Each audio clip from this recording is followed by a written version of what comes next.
Today in Beyond Their Word, we are talking about the courage to take up space, find your voice, and build confidence to take leadership roles. I'm joined by three inspiring women who have each built their own path in leadership.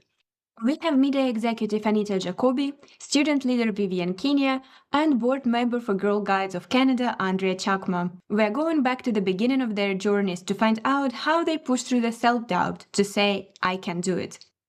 Vivian, I want to start with you. You are a Gold Award holder and currently the Vice President of your university's Student Governing Council. What helped you get the courage to start your leadership journey?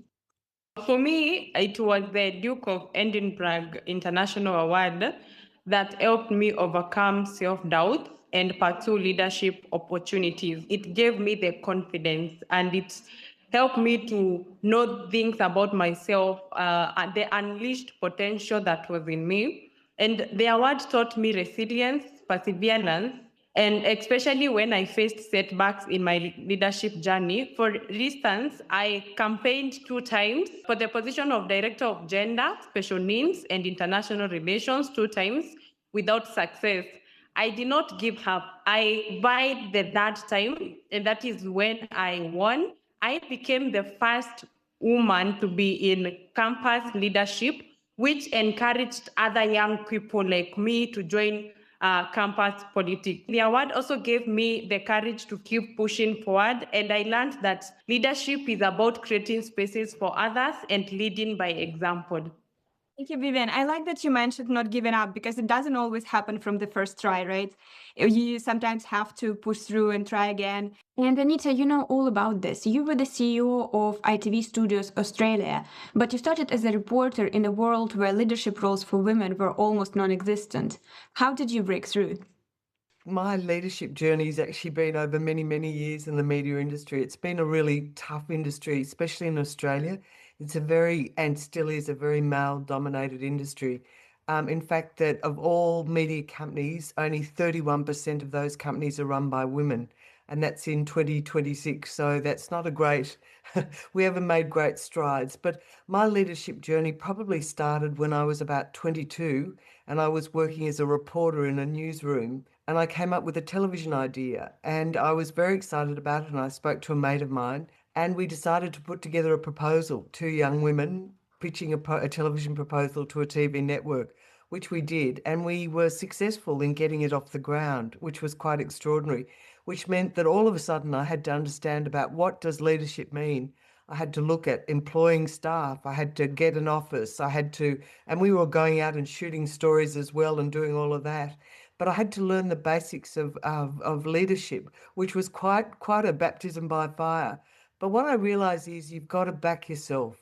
If you feel confident in your idea, and I felt very confident in the idea that I'd come up with, and that I was working with somebody who could enhance my skills and we could work well together, that the most important thing is to have confidence and back yourself. And really, if you can do that and you've got the resilience to keep going, the world's your oyster. It's about not waiting for permission, isn't it? And Andrea, you are the perfect example of that. You've stepped into this massive leadership roles while still in your early 20s, sitting across from people with a lifetime of experience. That requires so much internal confidence to say, my voice belongs here as much as yours. Totally agree. I think oftentimes being the youngest person on the board is very intimidating. I started when I was 22 on the Girl Guides of Canada board, and by far probably one of the youngest people there. But I think my confidence and this, I guess, interest or kind of confidence to speak out really came from a young age. I think when I was probably around, even in middle school, I would say when I was in grade 6, so probably like 11 or 12, starting from a young age, I had a lot of individuals in my life who kind of pushed me towards these leadership opportunities, or perhaps they saw something in me or a little spark that they were like, Andrea has the potential to perhaps, speak out for others, but also speak out for herself and make a positive impact in this world. So I think of teachers, I think of some of my previous Girl Guide leaders who casually just said, why don't you try this? Why don't you try that? And really casually pushed me into these leadership roles. And it got me to a point when I think I was probably in university at the time. And that's when I finally realized this is me. Like I have the potential to make a difference in this world. And that's really, I think, when I realized all of those little things that they were pushing me to do, whether that was applying for a leadership opportunity or to volunteer for a specific event or a specific initiative. All of those moments really led me to the point where I said, I'm ready to take on more leadership roles that I can develop as an individual and I can learn from other people, but also leadership roles where I can speak out on behalf of others and really try to make an impact in this world. And I think one of the things that I always live by is nobody will advocate for me unless I advocate for me. And so that is something that's really stuck with me, because if I don't put myself out there, nothing and nobody is going to kind of advocate for myself unless I have the confidence to kind of put myself out there and to showcase to other people that this is what I have to bring and to offer to this world. And this is what I will bring to whatever initiative that I'm working on. Great point. And you mentioned that you had people who believed in you and who supported you. And I think that's great for everyone to have that support. But on the other side of things, unfortunately, we have many factors that can undermine the confidence. We talked a little bit about, for example, male-dominated industry, but there are so many other stereotypes and narratives around. And nowadays, especially with social media, I think that can affect anyone, but especially young people. And I would like you to share what helps you to not get affected by those narratives, by, again, social media pressure, and what you would recommend or advise to young people who face it. Oh, that's a big question, isn't it? Social media is such a gift in some ways, but it's also very destructive in terms of influencing how people feel about themselves, which can be very, very damaging. And there comes a time when you've literally got to shut off from that noise, which is very hard in this digitally driven and social media driven world. But you've got to find that point where you just feel that you need to be ignoring what everybody else is saying and just focus on who and what you are and what your skills are. I really liked what Andrea was talking about, was finding your voice and finding out what that voice is and having a confidence and being able to adapt to change and maintaining that emotional balance in the face of any challenges that you're perceiving. Coming out and trying to park a social media to one side and not being influenced by it and not being actually damaged by it is quite difficult in today's age, as you well know. But it's important that you do. And sometimes it's just necessary to have a digital detox. What has helped me to handle the external pressures is that I always remember that my voice matters. And I also know that my ambitions, my dreams, they are my personal responsibility. So I don't have to wait for anybody to remind me or to push me. I have to first start by pushing myself. And as a young woman in Africa, being in leadership, I've faced a lot of discouragement, mostly from men. I've also taught myself that I use every challenge that I face as a stepping stone. That I use that challenge to help me get to the another level. Yeah, I believe when you achieve one of your goals, second goal, third goal, you build such a strong confidence that it's difficult to affect. I think something that has helped me in terms of dealing with external pressures is reflecting. And something that one of the practices that I do is at least once a month, I'll think about the things that I've accomplished and what I'm grateful for. And I really do think that that grounds me and encourages me to think about all that I've accomplished, but also kind of the direction that I would like to go in the future as well. So reflecting really allows me to, number one, think about, the great things that have happened so far, or maybe the not so great things as well, and kind of taking reflection on how has that impacted me and the journey that I'm on and the goals that I have. But also, to Vivian's point, I think it also helps me kind of take stock of the goals that I've set for myself. And have I made certain progress? If I haven't, that's okay. But what is stopping me? And perhaps it is an external pressure, and oftentimes it is. There's perhaps something or somebody that is impacting the progress that I've been making on some of the goals that I've set. And so with my reflection, it's mainly, how can I get past that? But I do think in this day and age where we have so many negative things in our lives, sitting down and thinking about the positives is something that we don't do often. And I know there's lots of people in my life that don't do that. But for me, it really helps to kind of ground myself and think about the external pressures as something that is external and make sure that it stays that way.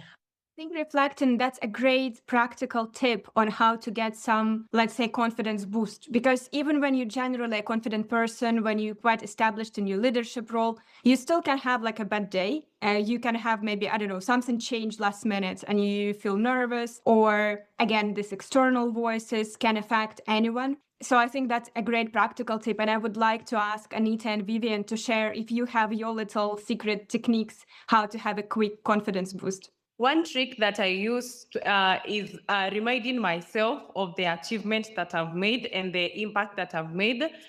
I also focus on what I've done right and using that to fuel my next steps. And at the same point where I say that I have learned to use challenges as a stepping stone. And on what Andrea said, it's reflecting on the positives. Of course, in life, in leadership, there will always be challenging moments, negative comments from people, discouragement, but I choose to focus on the positive thing. I focus to be optimistic because that's what keeps me going.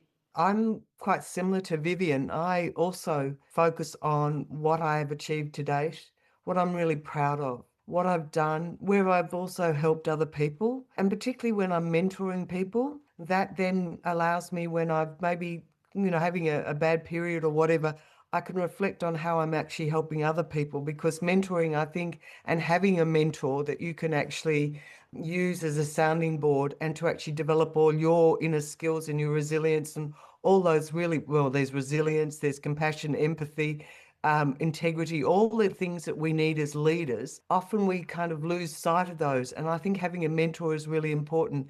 Also, in terms of a quick confidence boost, I think also about non-verbal language, non-verbal communication. Because if you walk into a room and you're standing up straight and you're looking like you're owning your space and you're owning your room, and you're walking up and you're walking with confidence, even if you mightn't feel that confidence inside, other people will notice that. So you might be having a bad day or a bad moment or whatever it is, but try and find that non-verbal communication, standing tall, owning your space, wearing something that you feel good, because people will notice that. They notice direct eye contact. They notice somebody when you walk up and shake their hands firmly, they notice that. And I think that's really important in terms of, making yourself feel good as well. It's an important way to do that. I think I adjusted my posture while listening just to feel also a little bit more confident. That's a great point.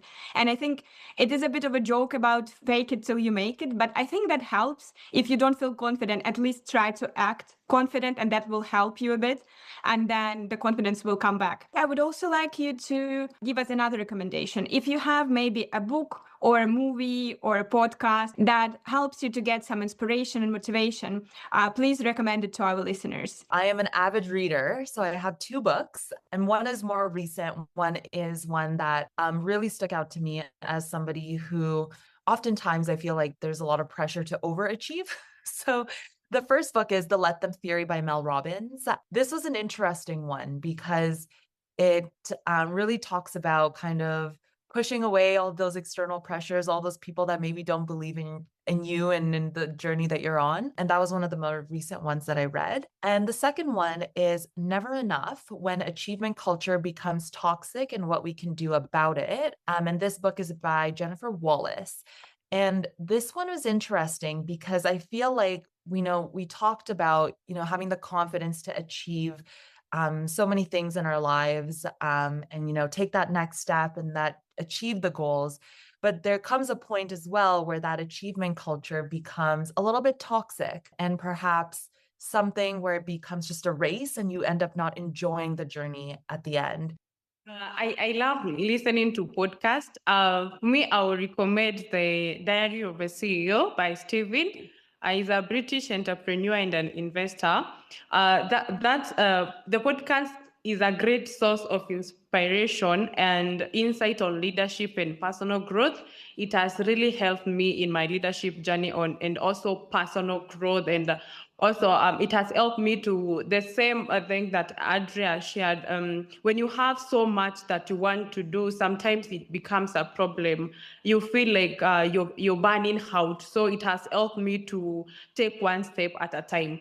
I chose both the film and a song. Whenever I want to have that energy and that sense of being able to be absolutely on top of my game, I listen to Sia's Unstoppable. Because if you listen to the words and you listen to the music, it takes you into another area where you simply believe that you can do anything when you listen to a song that really translates and means so much. So I certainly play that.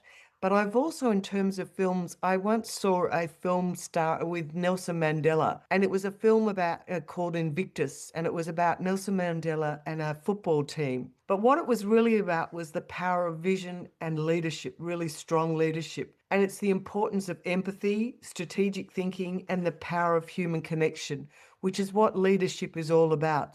I don't think I've watched that one. I definitely put it on my notes and it's on my list now. And the music definitely can affect you so much. And having your song, the one that will give you that feeling, it's definitely another useful tip for a quick confidence boost as well. Before we wrap up, I'd love each of you to give our listeners a little challenge, something that they can do today to turn inspiration they get from this podcast or the recommendations you gave into action and start building their confidence and leadership. I think I would like to challenge our listeners by encouraging them to identify one area where they have been hesitant to speak up or to take action, whether it's speaking up in a meeting, starting a project, or reaching out to someone that maybe you want them to be your mentors. Like, just start by taking that step. Start by doing what you think is hard, because so many people go for what is easy, which is being done by many people.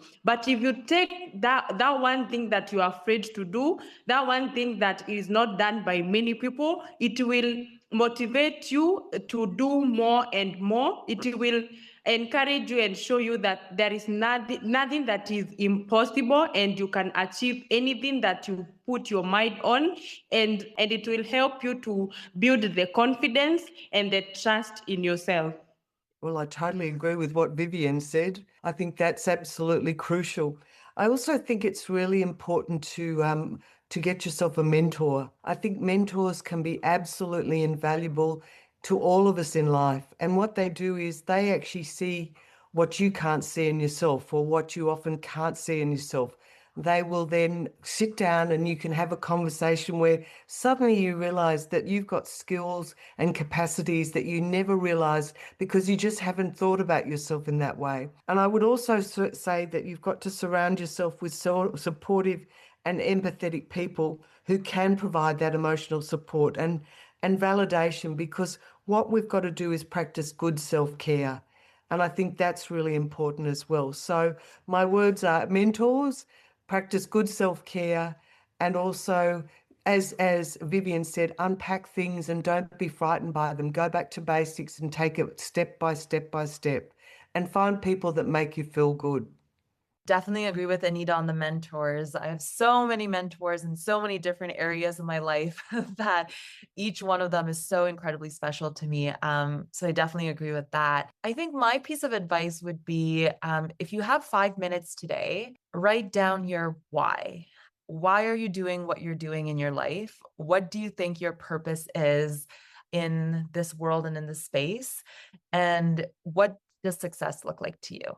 And this ties on along with my love of reflection and my journaling, and kind of that's the practice that I work with. But I think once you can nail down the why, and what success looks like for you, I think that'll put things into perspective on where you see yourself as a leader, or what type of leader you see yourself as, and the direction that you would like to take. And this isn't something that will be done within 5 minutes. Like, this is it. That's the only purpose you have in life. It's a starting point as to where this journey will take you and how you would like to evolve it as you move forward.